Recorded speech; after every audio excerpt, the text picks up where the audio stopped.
Baby Twins Billionaire, Chapter 8. Setelah menempuh perjalanan yang cukup jauh, sampailah Freya di depan gedung bernuansa putih dengan tulisan K Beauty yang cukup besar terdapat di gedung bagian atas itu. Freya bernafas dalam, kemudian menghembuskan pelan sebelum masuk ke dalam butik. Permisi Mbak, apa benar di butik ini sedang membutuhkan karyawan? Tanyanya kepada seorang wanita muda yang mungkin seumuran dengannya, tengah merapikan baju yang berjejer rapi di gantungan depan. Iya benar Mbak, apa Mbak mau mengajukan lamaran? Tanya wanita itu kembali. Iya Mbak, saya harus kemana ya? Tanya Freya sopan, disertai dengan senyum khasnya yang manis. Cantik sekali dia. Mbak duduk dulu ya sambil menunggu. Soalnya Bu Keisha pemilik butik ini belum datang. Jawab wanita yang menyambut kedatangan Freya dengan baik. Wanita itu mempersilahkan Freya untuk duduk di sofa yang ada di ruangan itu. Kemudian ikut duduk menemaninya. Perkenalkan Mbak, nama saya Stella. Tapi bukan pengharum ruangan ya Mbak. Ucap wanita itu diselingi dengan candaan. Freya tersenyum lebar menanggapi ucapan Stella. Ia menerima uluran tangan itu sembari menyebutkan namanya. Mbak cantik banget sih. Aku sampai pangling melihat wanita secantik ini. Sejak pertama melihat Freya masuk tadi, Stella diam-diam mengagumi sosok wanita yang duduk di sampingnya tersebut. Mbak Stella bisa aja. Mbak lebih cantik kok. Bodinya oke lagi. Freya tidak hanya asal bicara ya. Ya, lawan bicaranya saat ini selain cantik, juga memiliki bodi yang terbilang seksi, dada yang cukup besar serta boko yang indah. Beda dengan dirinya yang cukup rata dan kurus. Rata, bukan kayak triplex juga ya. Mbak bisa aja. Senyum Stella menampilkan sederetan gigi putihnya. Ramah sekali. Apa semua karyawan di sini bersikap ramah seperti Mbak Stella? Batin Freya. Freya mengedarkan pandangannya, melihat isi dari butik tersebut. Satu kata, wow, terucap dari bibirnya. Semua yang ada di dalam butik tersebut terlihat begitu istimewa. Bukan hanya baju yang terlihat di butik itu. Namun barang lain berupa tas, sandal, serta sepatu juga berjejer sangat rapi di butik tersebut. Mbak, apa pemiliknya ini galak? Tanya Freya dengan nada yang cukup rendah. Takut jika ada yang mendengar ucapannya selain Stella. Enggak kok Mbak, malahan Ibu Keisha itu baik banget orangnya. Meskipun dia istri dari seorang pengusaha kaya, tapi beliau tidak sombong. Dia tidak membedakan orang berdasarkan status sosial, melainkan dari attitude-nya. Sekalipun orang sosialita, tapi kalau nggak punya attitude, dia bisa mengusirnya kapan saja dari butik ini. Jelas Stella. Alasan itulah yang membuat Stella betah bekerja di butik tersebut. Selain gaji yang lumayan besar menurutnya, pemiliknya juga ramah, jarang sekali terjadi. Apalagi jika berhadapan dengan orang kaya, yang notabene-nya di masyarakat adalah orang yang sombong. Oh gitu ya, semoga saja ya aku bisa diterima di sini. Baru pertama masuk saja rasanya nyaman. Apalagi kalau ketemu Mbak Stellanya yang ramah.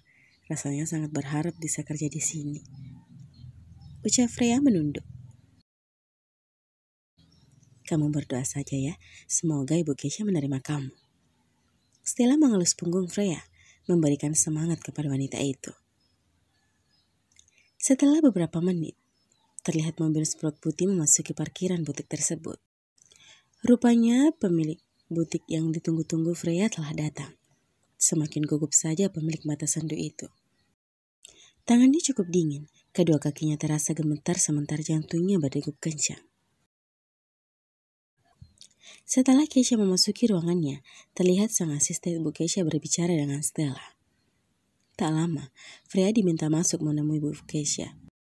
Freya masuk setelah pamit kepada Stella dengan perasaan gugupnya.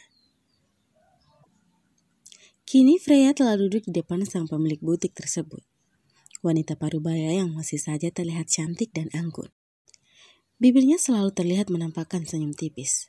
Tak ada raut wajah yang garang terlihat di wajah cantik itu. Freya Amalia, ucap Keisha membuka suara.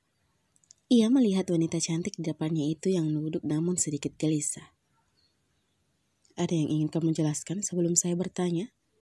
Keisha adalah seorang wanita yang ramah, namun juga tegas dan bertanggung jawab dalam pekerjaannya. Sebelumnya mohon maaf Bu, saya hanya lulusan SMA dan saya adalah seorang single parent. Freya begitu gugup. Ia harus mengatakan sedari awal kalau ia bukan seorang gadis lagi, tapi seorang single parent. Walaupun statusnya itu membuat dirinya kemungkinan besar tidak diterima bekerja. Karena pada dasarnya, butik seperti ini biasanya memperkerjakan gadis yang belum menikah. Tapi tidak mengapa, jujur lebih baik. Keisha cukup terkejut mendengar kejujuran wanita ini. Namun sesaat bibirnya tersenyum. Saya suka dengan orang yang jujur seperti ini. Baiklah, apa ada syarat yang ingin kau ajukan? Maksud ibu? Tanya Freya gugup. Ia takut menyalahartikan apa yang baru saja ia dengar. Kamu saya terima bekerja di sini, tapi kamu punya anak. Apa ada syarat tertentu yang ingin kamu ajukan? Benar Bu, saya diterima. Keisha menganggukkan kepalanya. Terima kasih Bu, terima kasih. Freya berdiri sembari membungkukkan badannya sedikit sebagai tanda rasa terima kasih kepada wanita parubaya tersebut. Setelah Freya duduk kembali, Bu, itu permintaan saya. Kalau jam mereka pulang sekolah, bisakah saya menjemput mereka terus membawanya ke sini? Soalnya tidak ada yang menjaga mereka, Bu. Pinta Freya menunduk. Mereka? Tanya Keisha heran. Iya Bu, anak saya kembar. Mereka baru hari ini masuk preschool. Kembar? Wajah Keisha berbinar. Anak kembar? Pasti mereka lucu. Mamanya saja cantik begini. Begitulah pikirnya. Apa mereka kembar, laki-laki atau perempuan? Keisha seperti mendapatkan angin segar mendengarkan ucapan Freya. Sepertinya hari-harinya akan sangat menyenangkan kalau si kembar itu datang ke butik ini. Dia tidak akan kesepian lagi. Keisha memang sedari dulu mendambakan seorang cucu. Namun memaksa anak sulungnya menikah bukan hal yang baik, mengingat watak anaknya itu sama seperti suaminya. Tidak suka dipaksa. Laki-laki dan perempuan, Bu? Jawab Freya. Kenapa Bu Keisha terlihat senang sekali? Batinnya kemudian. Wah, saya jadi tidak sabar ingin bertemu mereka. Baiklah, nanti kamu akan diantar oleh sopir saya untuk menjemput mereka. Ucap Keisha dengan semangat menggebu-gebu. Hah? Tidak usah Bu, biar saya jemput mereka naik ojek online saja. Tolak lembut Freya melambai-lambaikan kedua tangannya di depan wajahnya, terkejut. Apa Bu Keisha harus sebaik ini? Aku jadi canggung. Saya tidak menerima penolakan Freya. Setelah mengucapkan sepatah kata yang tidak bisa dibantah, Keisha memanggil asistennya dan menyuruhnya menjelaskan kepada Freya apa saja yang harus ia kerjakan. Freya mengikuti langkah sang asisten keluar ruangan Keisha setelah pamit kepada pemilik butik tersebut. Freya keluar ruangan itu dengan perasaan yang senang. Senang mendapatkan pekerjaan baru, senang karena atasannya tidak mempermasalahkan statusnya, dan senang si kembar tidak harus ia tinggalkan di rumah. Bersambung, sampai jumpa di episode selanjutnya ya. Terima kasih.